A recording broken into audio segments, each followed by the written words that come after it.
Welcome to another episode of Scholars by the Sea, a podcast dedicated to exploring recent scholarship in the discipline of history. Our aim is to illuminate some of the great work being done by historians of the United States Naval Academy and beyond, and to share with listeners ideas that are driving new interpretations of the past. With us in the studio today is Professor Brian VanDeMark, being interviewed by Assistant Professor Nicholas Gaffney.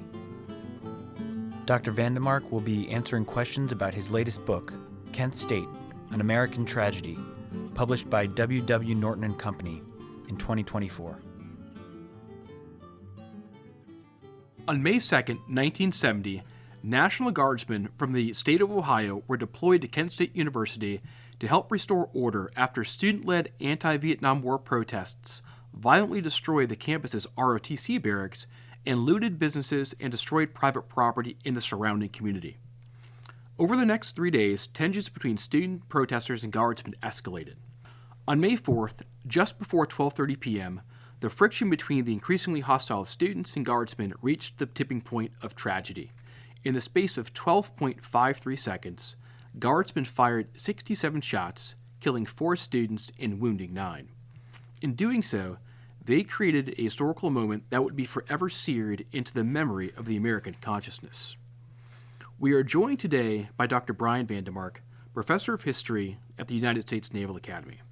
Dr. VanDeMark is an expert in United States diplomatic and international history. He has authored 5 books. Today, in a year that marks the 55th anniversary of the Kent State shooting, we are here to discuss Dr. VanDeMark's recently published 6th book, titled Kent State, An American Tragedy, an impressively researched work that is likely to become the definitive account chronicling the events surrounding the Kent State shooting.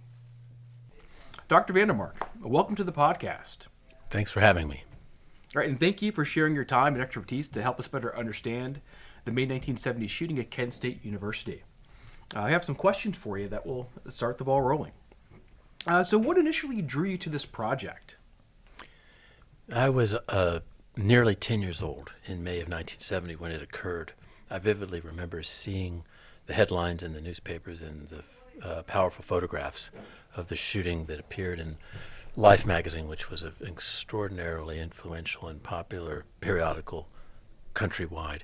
And as I got older, the questions that persisted about why the shooting occurred, had an order to fire been given, remained unanswered. And at the 50th anniversary mark in May of 2020, I read several articles discussing the anniversary, and it piqued my interest in trying to investigate, explore, and answer these crucial unanswered questions. You do a remarkable job describing the culture and values of the Kent State student body, and how the culture and values of that student body changed between the end of World War II and the late 1960s. Can you share a sense of what was changing about the student body that would turn Kent State into a site of anti-war protests by the late 1960s? Well, as you pointed out, it was a process rather than an event. It occurred over time and gradually. The university itself had exploded in size since the end of World War II. And by the mid to late 60s, it was the second largest university in all of Ohio, with more than 20,000 students. The Vietnam War, America's involvement in that war, had begun in 1965, and the president at that time, Lyndon Johnson, chose to fight the war with draftees rather than reservists, which meant that draft calls escalated from 65 onward. For the first 3 to 4 years after that, college students received a deferment because of their attendance in college and universities, which was essentially a class-based exclusion from the exposure to the draft based on economic means. That exemption was ended in 1969. Beginning in 1969, college students were now exposed to the draft as well. And that coincided with the increasing bloodiness of the war, especially in 1968 and 1969. We don't know how many millions of Indo-Chinese died in the war, but American casualties in those 2 years of 68 and 69 skyrocketed. I think on average 45 Americans were dying a day in Vietnam by 1968, and that more or less continued to be the case into 1969. So the casualty lists and the human consequences of exposure to risk as a draftee in Vietnam went way up. And I think it sensitized college students who already had political and moral objections to the American effort to become even more intense in their opposition to the war. And you mentioned 1968 as a critical turning point in the book when it comes to students' perspectives on the war. This is a year of the Tet Offensive, a year of the assassination of Robert Kennedy, a year of the assassination of Martin Luther King Jr. Can you talk about 1968 and the impact it had on the Kent State University? Yeah, it really marked a watershed in terms of student opinion on the war. I think up through 1967, the vast majority of students at Kent State supported the war in a context in which, again, they enjoyed a deferment from draft exposure, and two, American casualties were relatively low. In 1968, the American casualties increased tremendously, and there were a series of jarring events that year that I think captured the attention and concern of university students, not just at Kent State, but nationwide, beginning with the Tet Offensive, which was an enormous communist offensive launched throughout all of South Vietnam that convinced a lot of Americans that this was going to be a long and bloody stalemate, that a quick closure to the war was nowhere in sight. And then you had these assassinations of Martin Luther King, followed by Robert Kennedy. You had students protesting outside of the Democratic National Convention in Chicago in 1968, which resulted in really ugly scenes captured and conveyed to the American people on television live. It had the tendency to shock and, in the case of students, move their view in politics concerning the war noticeably leftward. And I would say by the end of 1968, a majority of Kent State students were now very fervently opposed to the war. In this moment in time, you also really capture the rise of the New Left, really through the lens of groups like Students for a Democratic Society and the Weathermen. And you describe their efforts and activities that were designed to transform Kent State University into an epicenter of anti-war protest. The Students for Democratic Society had been created in the early 1960s as what I would call a moderately progressive political movement in favor of things like civil rights. The Port Huron Statement, which sort of encapsulated their principles, included a criticism of communist totalitarian ethics. But as the 60s went by, and as the war in Vietnam intensified, it had the effect of radicalizing a lot of members of SDS and moving them further and further to the left, more and more critical of the system, of the establishment of what they view as the power structure of America, which they began spelling with a K rather than a C, which made them extraordinarily hostile to the administration, American policy in Vietnam, and they developed a very extreme view, in many cases, of the current situation. And a small segment of them, a very small segment of them, radicalized to the point of embracing violence as a means of solving the problems that they perceived existing in American society, and they became known as the Weathermen. The numbers of the Weathermen were actually quite limited, but they got a lot of media attention because some of their activities were pretty flamboyant. And I think what it created in the mind of the American public was this incorrect perception that all college-age American students who opposed the war were making common cause with the Weathermen. In other words, they got lumped together with the Weathermen, and it created a fear on the part of a lot of middle-class Americans that the whole student protest movement was out of control and had gone off the deep end, when in fact it was a very small minority of radicals who, known as the Weathermen, who generated an image that then got attached to student protests as a whole. And that's an important point that you tease out in the book, the idea that student protesters get lumped in with these more radical groups like SDS, like the Weathermen, as they begin to increasingly embrace more violent tactics. With that in mind, can you talk about the political and military leaders that are shaping the conditions that led to the shooting on May 4th?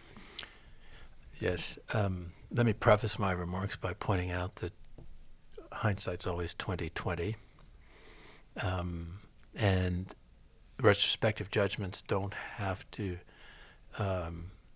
include those who are living in the moment and are operating under real pressures and unfolding events. That having been said, in many respects, responsibility for the tragedy, I think, rests primarily with the governor of Ohio at the time and the second in command of the Ohio Army National Guard. The governor was James Rhodes. He was a Republican who, because of term limits, had to retire from the governorship, but was seeking the Republican nomination for a U.S. Senate seat that spring. And he positioned himself as the law and order candidate in order to attract votes in a primary that was coming up within days of that weekend of May 1st, 2nd, and 3rd. He took a very tough stand toward student protests, and when the ROTC building on the Kent State campus was put to the torch, it provoked him into a public declaration that no protests of any kind would be allowed on campus, and if they emerged, they had to be dealt with in a very forceful way. And I think what that tended to do was it scared people even more. It made them even more tense and fearful, and that included the guardsmen who got sent there. A lot of these guardsmen had entered the Guard as a way of avoiding the draft. A lot of them were opposed to the Vietnam War. I mean, many of them were students themselves at Kent State. But you have a Republican governor who has the power to deploy the Ohio National Guard under circumstances of his choosing, and he's using very aggressive rhetoric, and I think it contributed to this atmosphere of fear and a show them no quarter mentality, which was very unfortunate.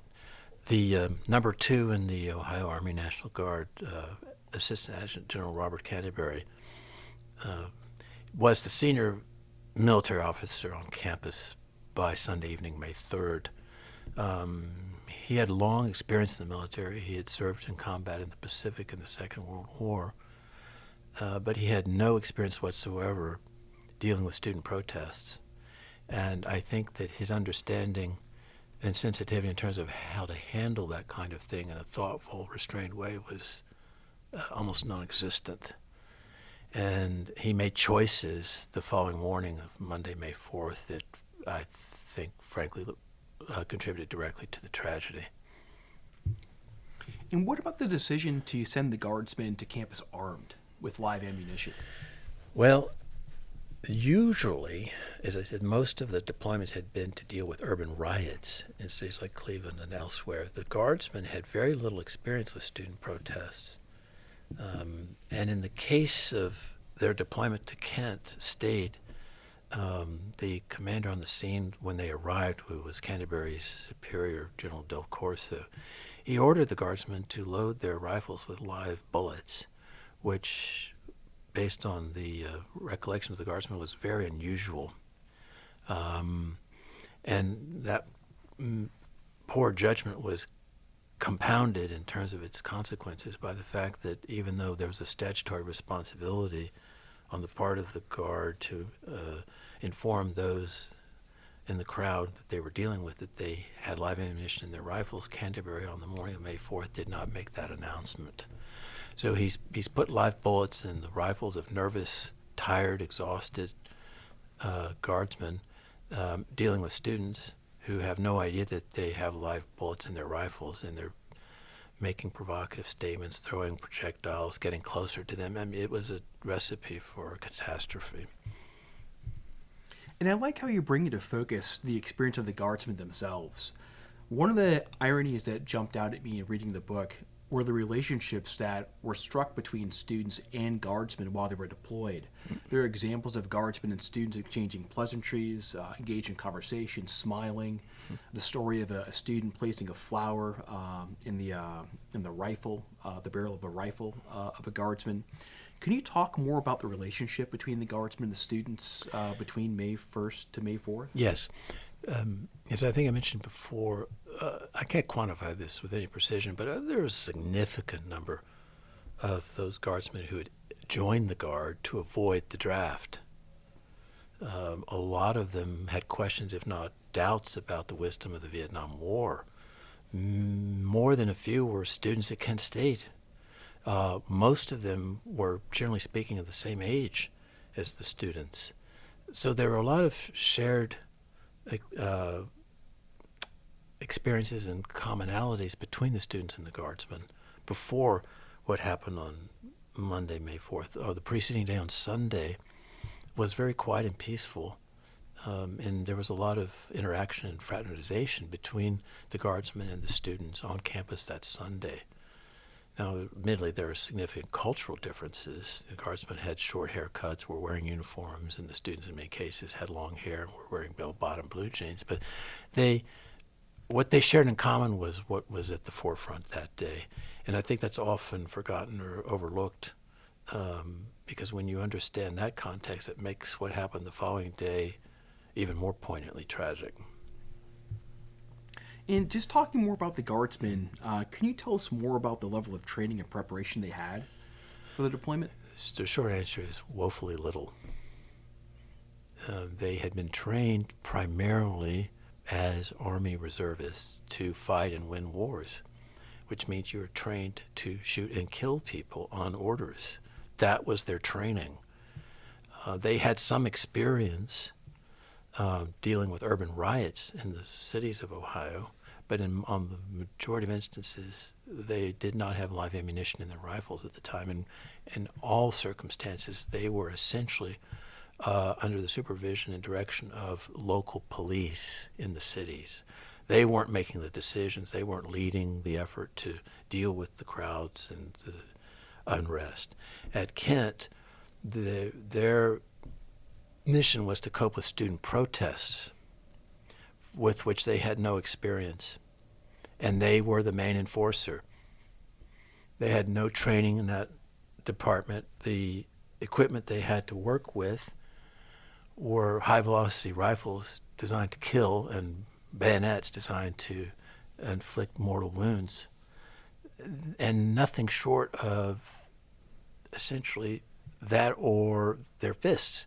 They had no batons. They had no plastic shields on their helmets. There was no intermediate means by which they could cope with the student protests in a way which was either nonviolent or minimally coercive. It was an all-or-nothing proposition, and as I said, when you put that alongside their lack of training and the atmosphere that day, which became increasingly confrontational and unstable, it generated a tremendous amount of anxiety and fear on the part of the Guardsmen, and what resulted was just a human tragedy. While your book makes a range of contributions to our understanding of both the Kent State shooting and post-World War II American history more generally, perhaps the most significant contribution that your study offers to our understanding of the circumstances of Kent State revolve around your interview that you conducted with Matt McManus, who at the time was a 25-year-old platoon sergeant in the Ohio Guard's 145th Infantry Division. Can you tell us the role that Sergeant McManus played in the Kent State shooting? Yes.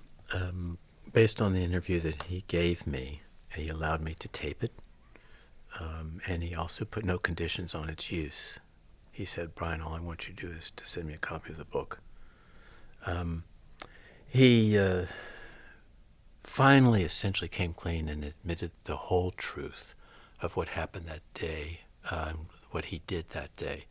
And to summarize it for our listeners, at the time and for months and years thereafter, he had stated that he had issued an order to fire in the air after the shooting began. He told the FBI this. He told courts this under oath. And for more than 50 years, that was not the whole truth.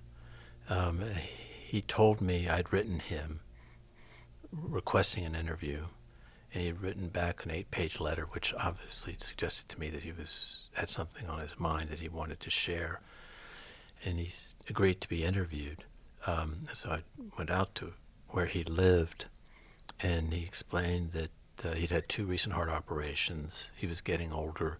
He knew things that only he would know, and it affected the understanding of what happened in a fundamental way. And I think he just wanted to get everything off his chest and correct the historical record before it was too late, because if he passed without revealing the entire truth, a profound understanding of what happened and why would have been lost. And in essence, what that meant was he confessed in the interview that he issued an order to fire in the air, a fire warning shot, and that is what triggered the shooting. Because of the noise, the confusion, wearing the gas masks, which inhibited their vision and their hearing, a guardsman, or guardsmen plural, either heard or reacted to only the first word. And that's what began the shooting. So someone who tried to prevent bloodshed paradoxically triggered it. One of the most moving parts of your book comes in its prologue, where you describe your experience interviewing McManus, listening to him reveal what was a burdensome secret that he carried for decades. You write that, quote, "The pain in his voice went so deep that I had to force myself to not look away." Can you talk about your experience interviewing McManus as an historian, how you navigate interviewing a subject who is actively reliving a trauma before you? My experience, I've interviewed other individuals who also were involved in traumatic events. There's a lot of wisdom in simply asking open-ended questions and then shutting up and letting them say what they want to say, because it makes them less defensive. They're more likely to open themselves up over time as their comfort level with the interview increases. And I could tell before I reached his home that he was ready to talk to me. And when I drove up, he was standing out in the street waiting for me, which was another indicator this man has something he really wants to get off his chest. We entered his apartment. It was a very simple one-bedroom retirement apartment. And he invited his wife to join us in the living room. He had never even told her the whole truth. And it was apparent to me that there was something he needed to share. And I just determined that the wisest thing for me to do was to keep quiet and let him say what he wanted and needed to say. McManus's firing of a warning shot was a response to chaotic conditions and confusion among the ranks of the Guard. Can you discuss more about the role that National Guard leadership, like General Robert Canterbury, played in shaping those conditions that prompted the shooting? Yes. Canterbury was the senior military officer at Kent State that day, and he denied he had any command responsibility after the fact, even though the second and third ranking officers said he in fact was indeed the commanding officer with complete responsibility. He exhibited a lack of leadership and judgment, which in hindsight is frankly appalling. He decided he was going to use approximately 100 guardsmen to cope with the crowd in this neighborhood of 2,500 students. These guardsmen were probably outnumbered 30 to 1.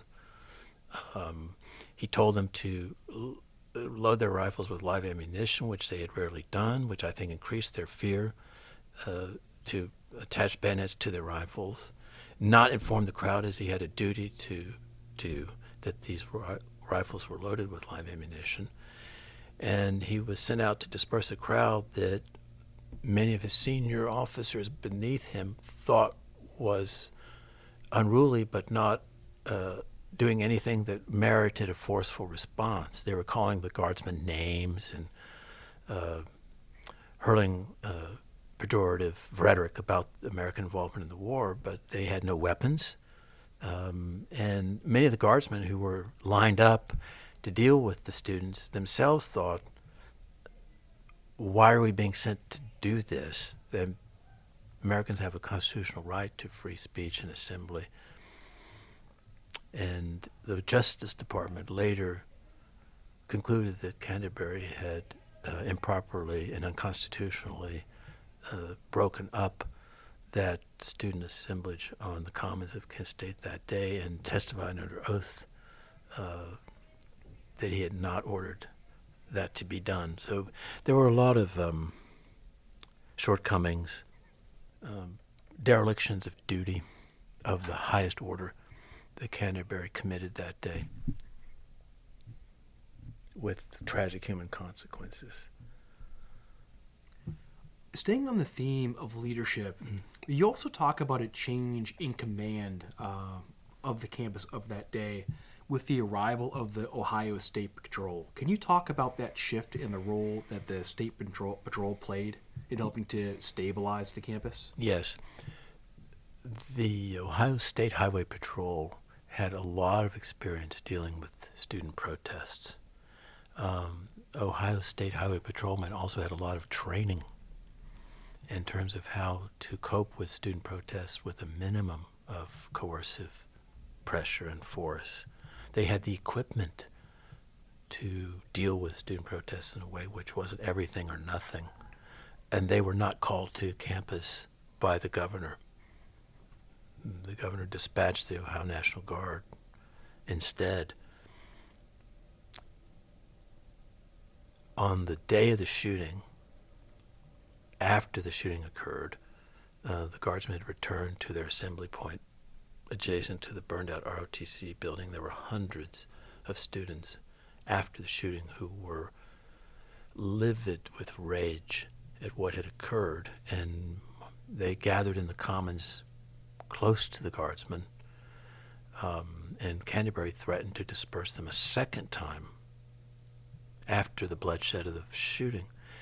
And McManus told me that probably 95% of the guardsmen would have laid down their rifles and refused to inflict further bloodshed on the students if Canterbury had issued an order for them to go out again. Luckily, the Ohio State Highway Patrol arrived literally at the 11th hour, deployed to the Commons, and immediately relieved Robert Canterbury of the command which he hadn't exercised to begin with. And it was sort of like adults had arrived on the scene who had maturity of judgment, an inclination toward restraint, and knew how to handle a very volatile situation in a very wise way, which he utterly lacked. They did what should have been done in a way that the Guard under Canterbury did not. In the earlier chapters of the text, you spend a good amount of time in the book painting portraits of the students who were killed or injured, the 4 students who lost their lives, the 9 students who were wounded. You do a really apt job of kind of humanizing them for the reader, and complicating their stories and their lives and the relationship to the Vietnam War and anti-war protests. Can you talk about the students that were killed and injured and the importance of doing that work of humanizing them in the text? Yes, I think that their humanity is the point. And recreating who they were, what their politics were, what their passions were, helps you understand why they had the attitude that they did against the war in May of 1970. And recreating their humanity for the reader drives home the tragedy of their loss of life, or in the case of one of the 9 students, of permanent paralysis. The consequences, the human consequences of what happened are moving. Some of those who suffered the most were the surviving family members of the 4 students who were killed. And that's a wrenching story as well. I had an opportunity to visit Kent State and spoke there in September after the book had been published. And I met and spoke with Dean Kaler, who was the wounded student who was paralyzed for life because of what happened that day.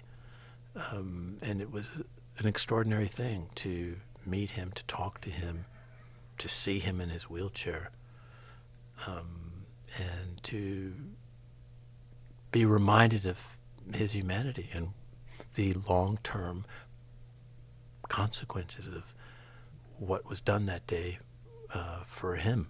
He still lives with the consequences of that, and that was 55 years ago in a couple of months. And he's not an embittered man, which was extraordinary. You know, he's learned to cope with what happened to him in a way which I found very extraordinary and moving. Once you do a really good job of describing the impact that the shooting had once word began to spread. You talk about this with respect to parents that are finding out their children were either killed or injured, and just the kind of expansion across the nation more broadly. Can you talk about the ways in which the country reacted to the shooting at Kent State? Yes, I think one of the most surprising things in hindsight is the level of virulence in terms of anger, hatred, and antipathy toward the students who were wounded and killed by many Ohioans, and many of those who lived in Kent. It illustrated a dynamic which existed then and frankly frighteningly exists today, which was as a deeply polarized America between those who passionately opposed the war and those who passionately supported it. And it created this chasm in which each viewed the other as unpatriotic, if not evil. And for a lot of those who despised student protesters, they felt like they got what they deserved and more should have been killed. And in some cases, this was articulated in letters that were mailed to the parents of the students who were killed. With respect to the investigations and trials that occurred in the aftermath of the shooting, what effect do you believe that the skewing of information had on the understanding of the events? I think that there were very complex legal proceedings in the aftermath of the shooting. It resulted in one criminal trial in which the guardsmen were acquitted, and two civil trials. The first one, the guardsmen were acquitted, and the second was settled out of court. A lot of testimony in terms of depositions and courtroom appearances were amassed in the process of these legal proceedings, and it covered many, many years, almost a decade. The documentation runs into thousands. But all of that never resulted in getting to the bottom of things in terms of understanding exactly what happened and why, and no one was ever held accountable. And in this case, as is true for many of the wounded students, they didn't blame the guardsmen as much as they did General Canterbury and Governor Rhodes. Rhodes was not indicted in the criminal trial, and he was a plaintiff and, a defendant in one of the civil trials, but he was acquitted. Canterbury was never indicted for anything. A lot of people in the Army National Guard thought he should have been court-martialed, but he wasn't. Given that the event occurred 55 years ago, this coming May, what role does the Kent State shooting still play within the Kent State University campus and in the broader community in which the university lives? Well, I think the reality is that that university will be forever associated with what happened that day. And I think for many years the university rued that fact and tried to run away from it or minimize it. And as the years passed and more perspective developed and emotions diminished, the university has come to terms with that reality more and more. And they now understand the centrality of that event to its identity in the popular imagination of Americans and others throughout the world, and accept that. And there are memorials there. There's a visitor center that helps educate people about what happened. I think a lot of people in Kent, well, remember now, this was more than 50 years ago, so many of those who experienced that or lived through the era have passed away. But then and to this day, many of the guardsmen who were there that day, and almost without exception, all of those who fired, have never spoken about what happened and what they did outside of courtrooms back in the 70s. I did my very best to identify and reach out to all of the guardsmen who were there that day in the hope that some of them would talk to me. A small number did, and aside from McManus, none of those who fired at the students spoke with me. The guardsmen who were there that did speak with me were those who had not fired at the students. And, of course, I regret the fact that those who did fire at the students have never discussed this with the perspective of hindsight. And I think it's a result of a variety of things. Some things are more obvious than others. Their fear of legal jeopardy, triggering hate mail, death threats, etc. But I think there's another factor at work, too, which was explained to me by some of the guardsmen who did talk to me, which was the trauma that event inflicted on those who did the killing as well as those who died. I mean, in many respects, they were put in an absolutely impossible situation by an incompetent fool. And that led to a series of cascading causes and effects that resulted in tragedy. And they have to live with the consequences of all of that themselves. And that's a very sensitive subject because it divided people then, and to some degree it divides this country to this day. And I think one of the hopes I have about the book is that it will enable each side in this divide to understand the other better. And I think that's one of the major strengths of the book, an objective telling of Kent State that not only humanizes the students and those that were injured or lost their lives, but also humanizing the members of the Guard as well, and really recreating the circumstances that they were indeed placed in. One of the things that struck me about the guardsmen that you described in the immediate aftermath of the shooting was the feeling of almost immediate remorse among some of those Guard members. What does that tell us about their humanity?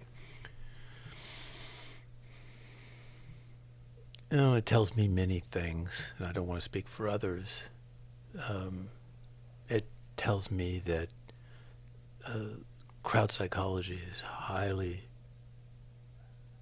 delicate and unstable and unpredictable. It tells me that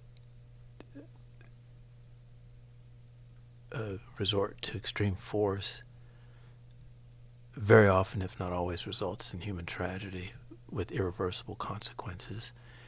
It teaches me that those who inflict the violence themselves suffer in different ways, but they suffer as those who are the victims of the violence suffer. And it reminds me of something that I've experienced in my own life, which is when I speak with those who've seen war and experienced it as it really is, up front and personal, up close, and not from a distance or in an air-conditioned office miles and miles away, they almost never want to talk about it because it was so traumatic for them, and they never romanticize it.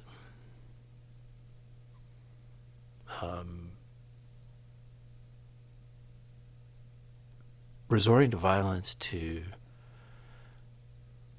cope with political protest is not the answer. I think in many ways all that does is it just intensifies the hatred and resentment which was the source of the protest to begin with. It has an utterly contradictory effect from that which is intended. And it also drives home the absolutely indispensable importance of good judgment on the part of leaders in the military of other under their command. As I point out in the book, I think that was Canterbury's grossest error, was that he did not maintain fire control discipline of the troops under his command. And that is a grievous failure on the part of an officer with that kind of responsibility. They have responsibility for not only the lives of their subordinates, but the behaviors of their subordinates. And if they're carrying guns with triggers, that behavior can result in the infliction of harm and suffering on other human beings, and that's pretty high-stakes stuff.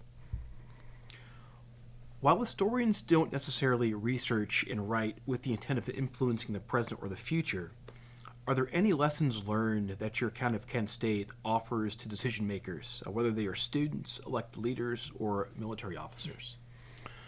Well, what I'm about to say is not original. History doesn't repeat itself, but often rhymes. And I think that the polarization of American society during the Vietnam era created a chasm between left and right, which was deep and poisonous.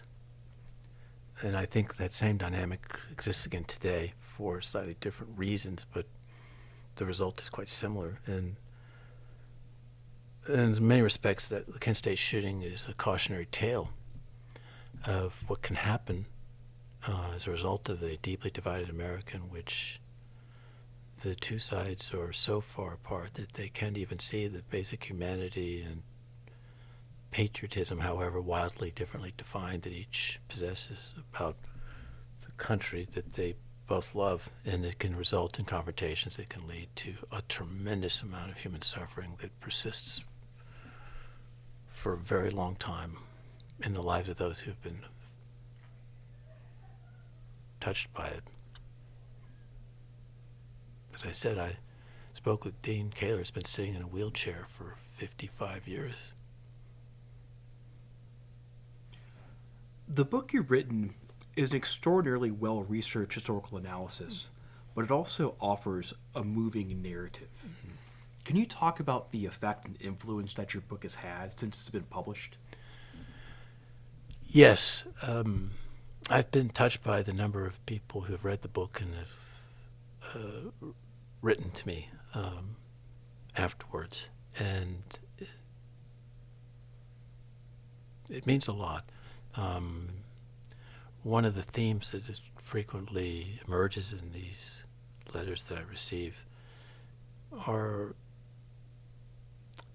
from people who either were there that day or of that generation, who experienced and remember the event, who were touched by it, and say in different words a similar point, which is, I didn't understand the shooting for years.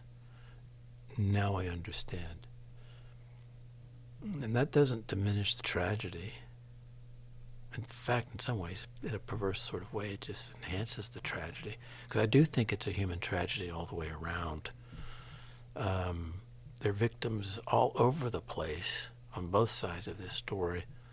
There's a shared humanity there, which is undeniable and that readers can relate to.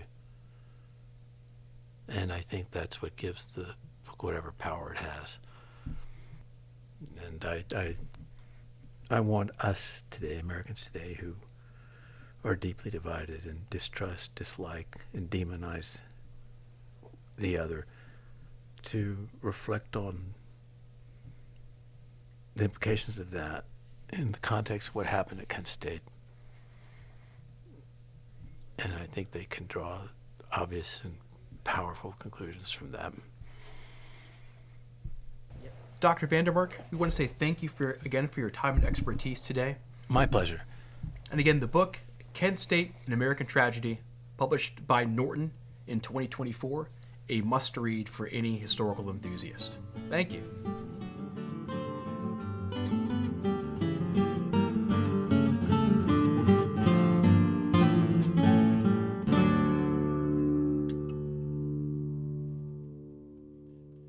This has been a production of the History Department at the U.S. Naval Academy, located in Annapolis, Maryland. If you enjoy our programs, please let us know, as we'd love to hear your thoughts. You can reach us on Twitter and Instagram at USNA History, and our email is historyproductions-group@usna.edu. For more information about the History Department at the Naval Academy, please visit usna.edu/history.